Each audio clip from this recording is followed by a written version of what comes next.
Well, hello, model car fans. Welcome to the Muscle Car Modeler. My name is Raul, and this week we're continuing on my Missing Link Resin's 71 Hornet SC kit here, the SC 360, and I'm roughing this in and enjoying the challenge on this one. Is these can be challenging, but I'm not saying anything about Kevin's kit at Missing Link.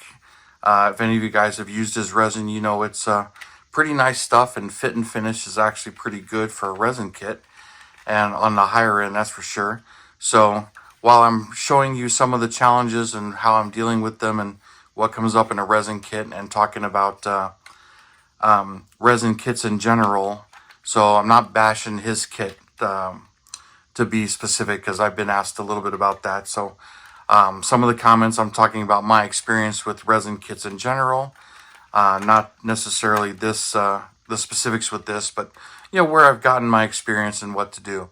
So this one, I've gotten a little bit farther. My last video, I got the chassis squared up and fitted, and since then I've been working on the engine compartment, the front end here, and getting all of that squared up. I got the hood taped in place, but since I got the interior mostly where I want it, got the chassis where I want it, the wheels, the holes pretty much lined up, and then I was like, all right, now I've got the engine compartment to do, and the front bumper and grill. So as you can see, I've got it all together right now, mocked up, but I've got some things to finish and fix here. But as I mentioned in my last video, I initially thought I was going to have to sand some of this off and get this to fit better. But now you can see here the way it's shaped and everything. I did end up pinning it. So there's super glue and it's pinned. So there's some pins on both sides to get it in there in place. And then I'll work and shape it with some body work. And I'm going to fill these big gaping holes here with some epoxy putty, and I'm also going to fill that with some epoxy putty. But I'm not going to worry too much about the wheel wells and some of the other areas. The tires will hide that a little bit, but it is a model kit, and it's not the most accurate as far as chassis goes. But I mean, it is a Johan based, so that is what it is. Their chassis weren't their strong point, but they weren't horrible either. So this being one of them with separate exhaust and separate shocks and stuff. There weren't too many kits in the late 60s that were this way. There were some, but if you know what kits were available at that time, you get an idea. I started to fit the motor in here, and it's going really well, so I started mocking that stuff up. But I'll start taking this apart. We'll show you where it's at, but I'm going to start by just removing the tape in the hood here so you can see the engine compartment and this stuff mocked in here. And everything is really fitting. There isn't a whole lot of parts to detail it. The master cylinder, a battery, radiator, hose, and then the front stuff, and then the exhaust. So there's really not a whole lot of stuff to get in the way here. There's nothing in front of the radiator, so this is what it is. So once it's all painted and detailed. But one of the things that helped me out, or kind of, it was either going to hinder me or help me, these chrome pins, that holder, I'll probably end up trimming them off and hiding them a little bit, just so they're not so prominent and obvious. But when it's assembled, you can kind of see them, you can't. But when it came to putting this engine compartment in, you can see right there, it pretty much, is hitting the edge right there on both sides. So as weird as that is, that helped me center the front of the engine compartment when I was gluing it to the chassis, as long as I didn't make the mistake of pulling this in. So I had the bumper in place, had that in place, and then I got the whole engine compartment piece and tacked it in place to get an idea where it was going to go. Let's get the engine out of the way. So here, getting the chassis out of the way and remove that. So now you can see the engine compartment. Let's get that out of the way. So now it's fully glued all the way around. I drilled a hole for the master cylinder to go through, so I had the mounting point there. So there's all of that. So you can see the engine compartment glued in place and fitting really, really nicely, actually. Almost like it was actually cast in place, but it's not. being that it was a separate part, I can move it all around. If you saw my last video, I was demonstrating that. But that gave me the freedom to tweak and tune and get it where I need it to go. So now it's in place, and I got this pinned and glued in place. I got to do some body work to it, but you can see the pins and stuff in there. Matter of fact, if the lighting is right, you can see the pins and how far in they go.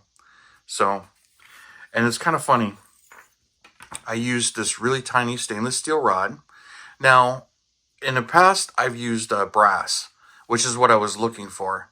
My shop was out of it, so I got this stainless steel rod, same size. It was in there.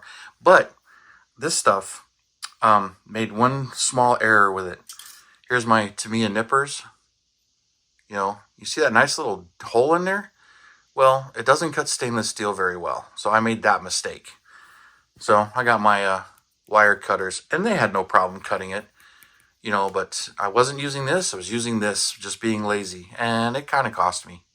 So, little tip there, don't use that for stainless steel. It still super glues in place and everything just fine. But when it comes to making sure it doesn't stick out, brass is easier to sand than stainless is.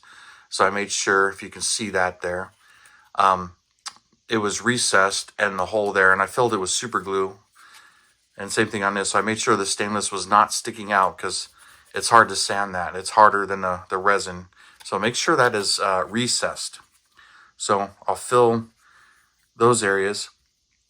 And I tweaked a little bit. I had to thin a little bit right here. You can see where I put the permanent marker to see a little bit to help thin that to the chassis on both sides. Some resin bodies are really thick. This one, if you noticed, it actually looks more like a styrene body, the way it's made and everything. And that's pretty common for missing links resin. And, very little cleanup around the windows and the glass and everything. So, I mean, it's a really clean body. So I really haven't done hardly any actual body work. It was more of getting everything to align, getting everything registered where I needed it to be.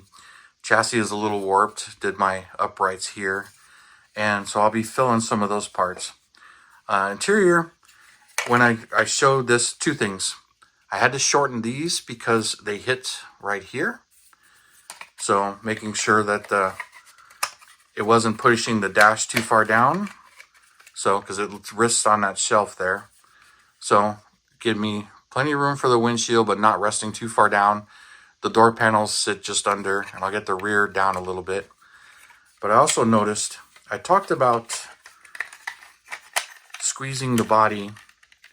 It fits nicely this way, but squeezing the body to get the windows on the inside to line up with more of the door panels. Well, doing that and tweaking it, one, that's going to be hard to glue. And two, it kind of distorts the body a little bit. So I'm not so sure if that's going to be a great idea. So what I am going to do, which I kind of mentioned in the other video, is I am going to, let's get this back out of here, is put a little bit of styrene or something here to space the door panels, the back out a little bit. Just the back. The fronts are fine, but just the back, just to get them to fillet out just a little bit more. So that should work out pretty nice, and I have room to go that way. So that's my plan there. And then add the 4-speed to it, and just clean this up and detail it. So it's going to be pretty nice. Looking forward to all that. This will be a simple build once I get all of this tweaked and done. So one of the things I did find out though, I drilled these holes. I was going to make them a little bit bigger, but I had to move the engine compartment down a little bit because these uprights where the engine mounts were a little high. So I sanded them down. Let's move this out of the way. So I sanded these down to get the engine to sit closer to the oil pan. All right. Which is how it should be. And then got this here. And I also had to notch the firewall. From missing link, this is flat. So I notched that to clear the tranny, give me a little bit more room, get the tranny a little farther back. And everything's lining up with the drive shaft and everything in the rear axle. So got those in there. And it brought the engine down and right where it pretty much needed to be. But this hole for this plastic axle that goes through here, it doesn't line up with those. So I can drill those, make it bigger, but it needs to go down or up. It's kind of, but I like where those are as far as the wheel goes. So I'm definitely going to use the pins here and mount the wheels, but they're not going to go all the way through and they're not going to go through the engine compartment. So I'm going to fill that with the epoxy putty as well.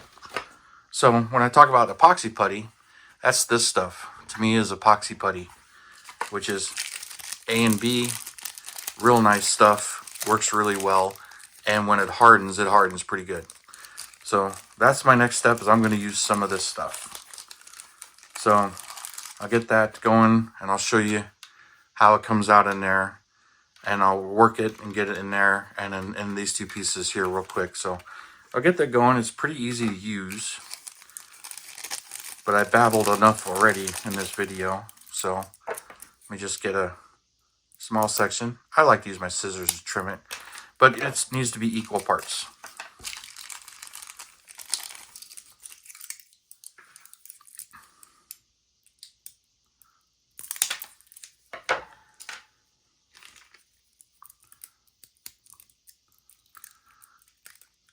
Get the plastic out of the way. So there's a piece. Make sure your hands are clean.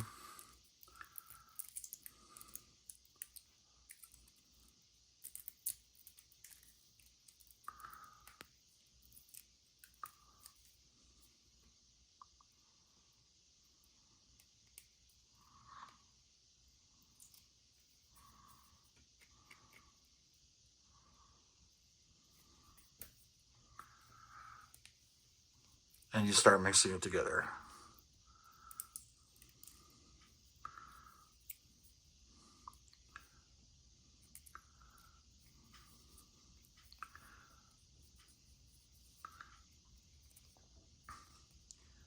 This stuff lasts a long time. As you can see, the plastic is just tearing apart, the protective coating. But as you need it, it comes off as well. And this stuff you can paint when you're done doing that. So I'll get this kneaded together a little bit better. All right, so here it is all kneaded together. Now that takes like 4 or 5 minutes of squishing and pushing and getting it together till you get one nice even color with it. And it'll get a little sticky, so sometimes I'll just wet my fingers, and it makes it a little easier to work and not stick to your fingers so much. So, and it works really nice, but it does take a little while. So of course that part was edited out of the video, so for you it's seconds. But I'll take a small piece, and now it's time to start sticking it wherever I need to. So we'll get some in this hole. And while that's going to be hidden by the engine paint and the exhaust manifold, the hole won't be so obvious. So there you go. And another section on this side.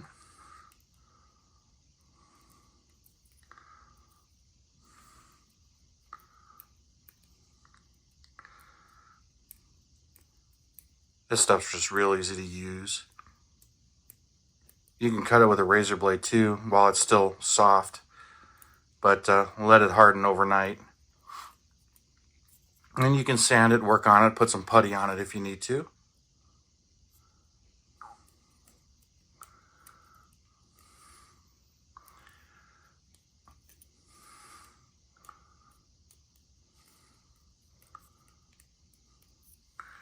There we go.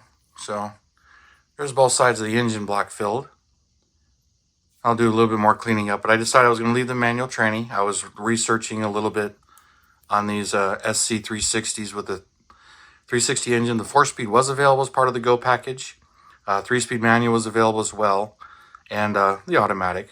But, it got to be a 4-speed, so I'll put the shifter on the floor. And let's fill the body first before I work on this piece. Well, actually, I need this in place and that in place to do that. So let's work on that. Let's save a little bit for the corners here. That should be more than enough for that. So let's flatten this out. Give me a nice flat section here.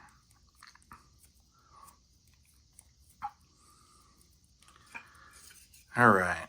Now I won't need much, so let's probably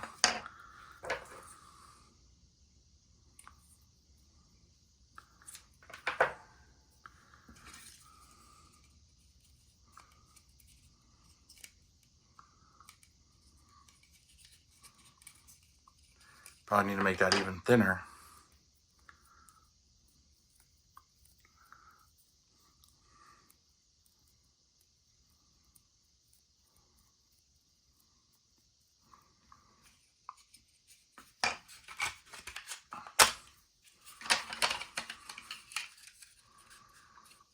Okay.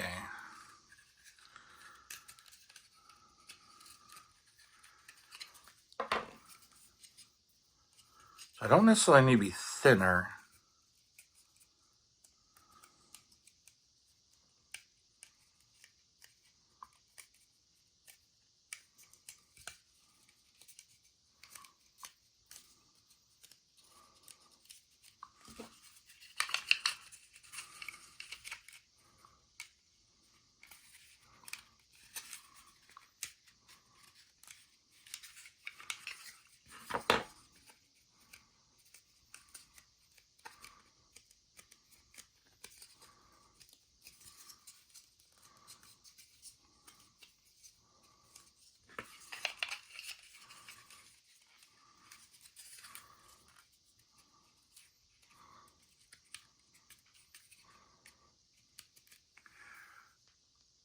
Kind of interesting there, huh?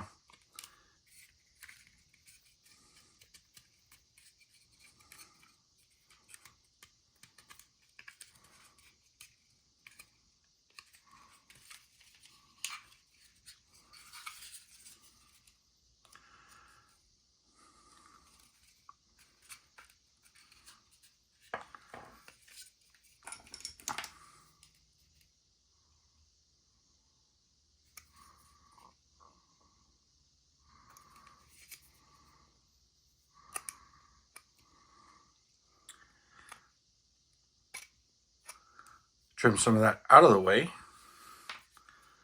Where you see what's hitting the interior tub.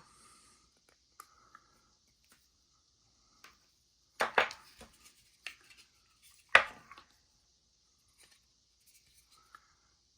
bit of water right there so it don't stick so easily. Okay, let's see here.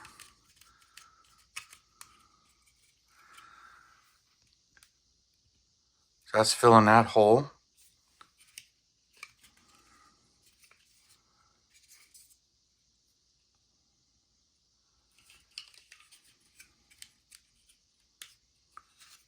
All right, so that's shaped how I want it to be. And it's fitting the tub. It's still kind of soft, but here we go. And then I can sand that a little bit once it's hardened. Clean it up just a little bit more.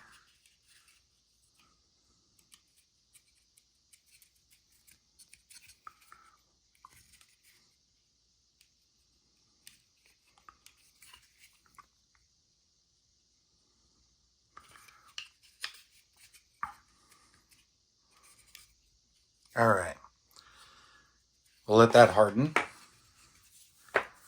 And let's do the last little bit of it.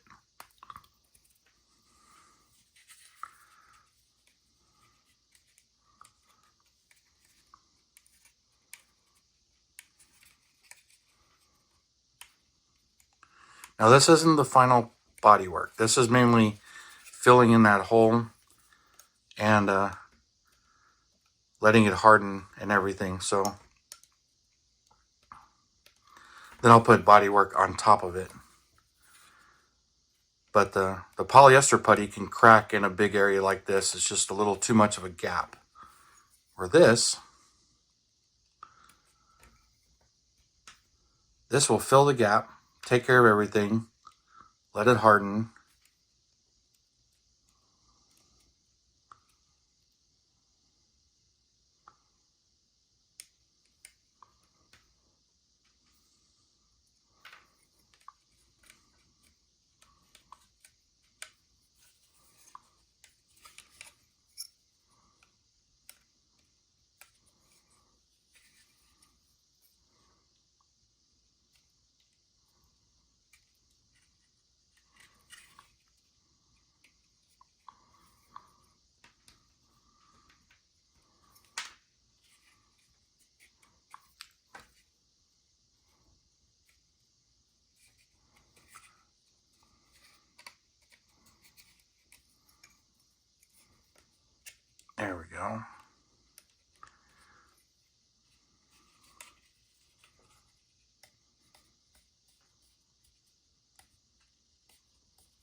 So I like the way that's fitting right now. Now it'll give me some room to sand and do some filler work there. But that's filling most of it. Now let's get this side. You can see I made more than I needed, but that's okay.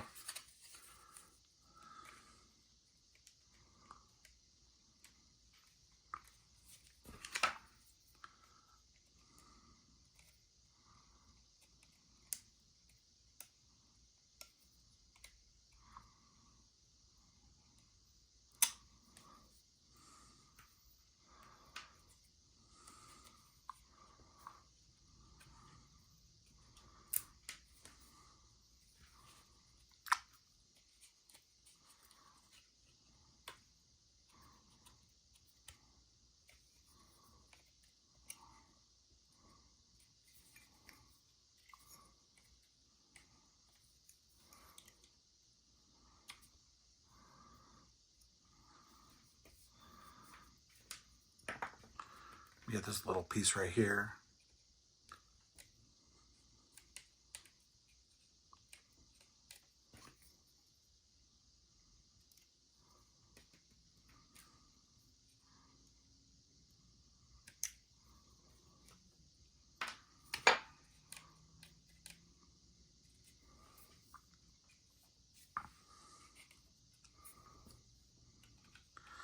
Let's see if it interferes with this at all. At this point, no. So, but there'll be a little bit more putty and work on this side, finish work and primer. But that's fitting, and the gaps are filled in fairly nicely with that epoxy putty. So I'm going to let all of that stuff harden. And so I got some of this. I got another project that needs some epoxy putty too, so I'll go jump onto that here. But I'll finish this video right here, let all this stuff harden and everything, and touch bases with you back on this and how this went. So thank you guys for tuning in, subscribing, and all your comments and everything. I really do appreciate it, you guys. And you have a wonderful weekend, and I'll see you next time.